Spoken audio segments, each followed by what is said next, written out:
আসসালামু আলাইকুম সবাইকে। আমার নতুন মালির ব্যালকনি গার্ডেন ইউকে থেকে আপনাদেরকে আরেকবার অনেক অনেক স্বাগতম।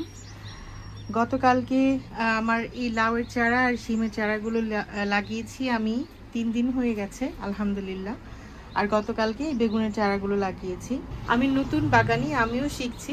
কিছু রুলস আছে যেগুলো আসলে লাউয়ের চারায় করতে হয়। আপনারা অবশ্যই যারা গার্ডেন করেন আলহামদুলিল্লাহ কম বেশি জানবেন। আমিও ইউটিউব থেকে শিখেছি। আমার বিভিন্ন ভাই বোনেরা যারা ইউটিউব চ্যানেল আছে তাদেরকে অসংখ্য ধন্যবাদ, কারণ তারা না থাকলে এগুলো আসলে আমাদের শেখা হতো না। যারা হয়তো তাদের এখন অনেকে আছে আমি যাদের ফলো করি, আসলে অনেকেই অসংখ্য অসংখ্য মানে নাম বলে আমি শেষ করতে পারবো না।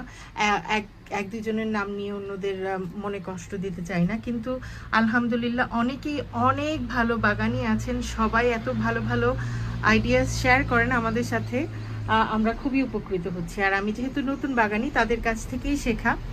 যারা আপনারা তাদের ফলো করেন না, আমার ভিডিওটা যদি আপনিও নতুন বাগানি হয়ে থাকেন আর আমার ভিডিওটা দেখছেন, সেজন্য আপনাদের জন্য অ্যাটলিস্ট শেয়ার করার জন্য আমি এসেছি।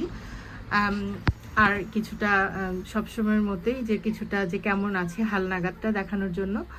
তো আজকে 3 দিন হয়ে গেছে। আমি যেটা করব, যে ছোট ছোট কাজগুলো এসব চারা ট্রান্সপ্লান্ট করার পরে করতে হয়, বা 1G কাটিং অথবা এক্সট্রা বাডস আসলে, মেল ফ্লাওয়ার আসলে ছিঁড়ে দেয়া, উপরের বাডটা ছিঁড়ে দেয়া, সেটা আসলে প্রথম দিনই করা উচিত ছিল যেদিন আমি লাগিয়েছি, কিন্তু আমি করিনি। কারণ আমি চাচ্ছিলাম যে গাছগুলো একটু, যেহেতু শেকড়টা নাড়া পড়েছে, আরও বেশি শকে না যায় এগুলো ছেড়ে দিলে। তো আমি চেয়েছিলাম যে একটু সেটেল হোক, তারপর আমি করব। আগামী কয়েকদিন ভালো গরম পড়বে, ইনশাল্লাহ আমি আশা করছি নতুন পাতা আসবে এবং ভালো করে সেটেল হতে পারবে। আমি যেটা আমার ইউটিউবার ভাই বোনদের কাছ থেকে শিখেছি, লাউয়ের চারা এবং মিষ্টি কুমড়ার চারা, দেখেন আমার মিষ্টি কুমড়ার চারাগুলো বেশ ছোট ছোট, এখনও ওইগুলোতে আমি কিছুই করব না, জাস্ট নিচের পাতাগুলো আমি কেটে দিয়েছি। যে যে পাতাগুলো যেমন ওইখানে পড়ে আছে, দেখেন 2টা পাতা, ছোট ছোট যে 2টা পাতা থাকে ওইগুলো কেটে দিয়েছি। আর নিচের যেই পাতাগুলো কিছু ড্যামেজ হয়ে গিয়েছিল, হলুদ হয়ে গিয়েছিল, সেগুলো কেটে দিয়েছি। সেম করেছি আমি লাউয়ের বেলায়। প্রথম দিন করিনি, লাউয়েরটা আমি পরের দিন করেছি, সেম এটাও পরের দিন করেছি। কিন্তু প্রথম রুলিংস হলো লাউ, মিষ্টি কুমড়া এরকম জাতীয় যেগুলো 1G 2G 3G কাটিং করতে হয়, আমি যেটা জানতে পেরেছি যে নিচে থেকে উপর পর্যন্ত 8 পাতা পর্যন্ত, তার নিচে যদি ডালের মাঝে, পাতার মাঝে এরকম নতুন নতুন শুট আসে, জানি না কতদূর দেখতে পাচ্ছেন, আসলে অন্য আরেকটা, যেমন এটা দেখেন, এটা একটা নতুন শুট, এটা হচ্ছে যে লতাটা সেটা দিয়ে ধরে। আর এই যে এই শুটগুলো, এগুলো ভেঙে দিতে হয় 8 পাতা পর্যন্ত। 8 পাতার নিচে যে কয়টা থাকে, তারপর 8 পাতার উপরে যে 10-12 পাতার, এক্স্যাক্টলি কয় পাতার পরে 1G কাটিং করতে হয় যে সেটা আমি জানি না, কিন্তু আমি যেটা জানি যে যে মাথাটা আছে, চারার মাথাটা, এই মাথাটা ভেঙে দিতে হয়। কারণ এখন এই যে প্রথম একটা স্টেম আছে একদম গোড়া থেকে, যেটা এটাতে যে কয়টা ফুল আসবে সবগুলো পুরুষ ফুল আসবে, যেটা মেল ফ্লাওয়ার। আর মেল ফ্লাওয়ারে আপনি কখনোই তো লাউ পাবেন না ফিমেল ফ্লাওয়ার না আসলে। তো 1G কাটিংটা করে দেওয়ার পরে যেটা হবে, আপনার বিভিন্ন এখান থেকে শুট বেরোবে, 2টা শুট বেরোবে, সেগুলো হচ্ছে 2G শুটস, যেটা আমি শিখেছি। 2G শুটসে বোথ মেল ফিমেল ফ্লাওয়ার আসে কিছু শুটসে, আর কিছু ডালে, আর কিছু ডালে অনেক সময় শুধু ফিমেল ফ্লাওয়ার আসে, মহিলা ফুল যেগুলো, যেগুলো লাউয়ে পরিণত হয়। আর অনেক সময় শুধু মেল ফ্লাওয়ার আসে, যেগুলো পুরুষ ফুল। তো 2টাই আসে। প্রথমে আমার 1Gটা এখনো করা হয়নি, আমি জানি এখন অনেক লেট হয়ে গেছে, কিন্তু আলহামদুলিল্লাহ আমার বারান্দাটা শেল্টার, এই জন্য আমি যতটুকু হয় আসলে প্রথম বছর ছোট্ট একটা বারান্দায় লাউয়ের চাষ করার চেষ্টা করছি, সেটা আমার জন্য অনেক বড় বিষয়।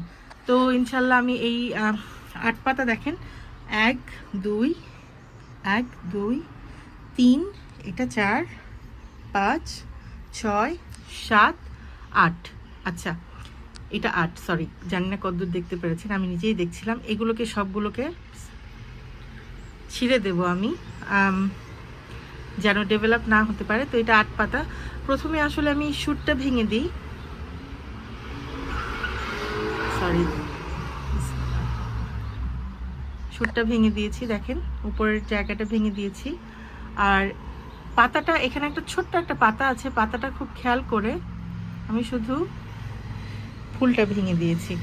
সেম এখানে দেখেন ফুল এসে গেছে, এখানে একটা ফুল আছে সেটাকে ভেঙে দেব।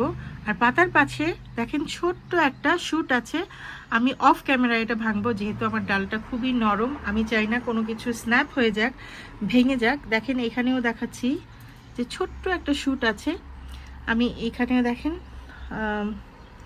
আস্তে করে হাত দিয়ে জিনিসটাকে নষ্ট করে দেব চিমটে, অথবা আপনি একটু অপেক্ষা করতে পারেন একটু বড় হওয়ার জন্য। আমার হাতে সময় নেই বলে আমি খুব হালকাভাবে কেয়ারফুলি আমি এই কাজগুলো করে দেব। আর এর নিচে যে কয়টা এক্সট্রা ডাল যেগুলো বেরোচ্ছে, প্লাস যে মেল ফ্লাওয়ারগুলো দেখেন আমার ওইটাতে দেখেন একটা মেল ফ্লাওয়ার আমি সেদিন একটা ছিঁড়ে দিয়েছি, যে মেল ফ্লাওয়ারগুলো আছে সেটা প্লাস এক্সট্রা শুট সবগুলো, আট পাতার নিচে যেগুলো সবগুলো আমি ভেঙে দেব। আর যেইটা উপরের শুটটা আট পাতার উপরে যে একদম ডগাটা সেটা আমি ভেঙে দেব ইনশাল্লাহ। বাগানের কাজ শেষ হতেও শেষ হয় না। চারাগুলো সরিয়ে দিয়েছি, এদিকে বেগুনের চারাগুলোর নিচের পাতাগুলো ছেটে দিয়েছি, ইনশাল্লাহ এই বেগুনের চারাগুলো এখন এনার্জি উপরের দিকে দেবে। এইখানে যে কয়টা আসলে এই যে পাতা টাতা ছিঁড়েছিলাম এইভাবে রেখে দিয়েছি, কোনো ক্ষতি হবে না। মিষ্টি কুমড়ার চারাগুলো দেখেন ছোট ছোট, বেশ ছোট ছোট, কিন্তু এরা ইনশাল্লাহ তা চটজলদি বড় হয়ে যাবে। তো আমার এখানে হলো একটা লাউয়ের চারা, দুইটা মিষ্টি কুমড়া, এখানে দুইটা লাউয়ের চারা আর দুইটা বাটারনাট স্কোয়াশ, এখানে চারটা শিমের চারা, তিনটা বেগুনের চারা আমি রেখেছি।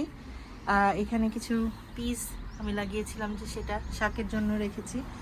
এইটাতে আমার একটা ট্রেলিস বানিয়ে দিতে হবে, লম্বা লম্বা বাঁশের কঞ্চি আমি এনেছি, এরকম অবলিক্সের মতো একটা বানিয়ে দেব, চেষ্টা করব। আসলে আমি তো আসলে প্রফেশনাল না। এখানে দুইটা পট রেডি করে রেখেছি আমার দুই ধরনের ধনিয়া পাতার জন্য, ইনশাল্লাহ যখন লাগাই আপনাদের সাথে শেয়ার করব।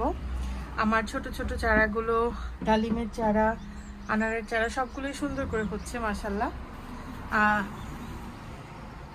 এগুলো হচ্ছে আরও পিস যেগুলো মটরশুঁটি যে সেগুলো, আরও মটরশুঁটি, পিছনে আমার বাংলাদেশি না সরি ওইটা বাটারনাট স্কোয়াশ, আর এগুলো হচ্ছে বাংলাদেশি ক্ষীরার চারা, মাশাল্লাহ সুন্দর করে হচ্ছে। ফুলকপি দুইটা ভেতরে দেখলাম যে একটু কেমন যেন হয়ে গেছে, তো আমি কি করলাম সবগুলো পাতা আস্তে করে ধরে আমি এরকম একটা বড় একটা রশি দিয়ে বেঁধে দিয়েছি। দেখেন পিছনে দেখতেই একটা পোকা দেখতে পেরেছি, এখানে একটা মাকড়সার সাথে একটা কোনো কিছুর একটা ডিম, ডিমটা হয়তো প্রজাপতির হতে পারে, সরিয়ে দিলাম। তো এটা আর ধনিয়া পাতার জন্য এই দুইটা, লাল শাক আর যে ডাটা শাক এটার জন্য এই দুইটা, আর আলহামদুলিল্লাহ আঙুরের চারাটা একদম খোলামেলা করে প্রুন করে দিয়েছি। আমি আসলে জানি না আঙুর কিভাবে প্রুন করতে হয়, তো ওই একটা থোকার যেই ডালটা সেটা রেখে, আর ওইখানে ছোট্ট একটা কোথাও আছে সেটা রেখে, আর যেই দু একটা মানে আমার সুবিধা মতো রেখে প্রুন করে দিয়েছি, খোলামেলা করে দিয়েছি। তো ইনশাল্লাহ আলো বাতাস কিছু এদিকেও আসতে পারবে। মাশাল্লাহ দেখেন, আমি জানি না কতদূর দেখতে পাচ্ছেন, কিন্তু এখানে একটা আচোচা চাইনিজ পটল যেটা বড় হয়ে গেছে। চাইনিজ পটলের একটা সমস্যা কি, এরা যেটা করে নিজেদের এই যে টেন্ড্রলসগুলো, যে ভাইনগুলো, এগুলো দিয়ে নিজেদের পাতাগুলোকে আসলে জড়িয়ে ফেলে, যার ফলে যেটা হয় অনেক সময় অনেক ফল নষ্ট হয়ে যায়। সরি আমি দেখাতে চাইছি আপনাদের দেখেন, এই যে দেখেন মাশাল্লাহ বড় হয়ে যাচ্ছে, ইনশাল্লাহ অবলিক্স দিলে আরও ভালো করে হবে, মাটিটাও সুন্দর ভেজে ভেজে আছে। তো আজকে আমার ভিডিও এই পর্যন্তই, অনেকক্ষণ কাজ করলাম ছোট্ট বারান্দা বাগানে, আশা করি আপনাদের কাছে ভালো লাগলো। বরাবরের মতো দোয়া চেয়ে আপনাদের কাছে আজকের মতো ভিডিওটা শেষ করছি। আসসালামু আলাইকুম।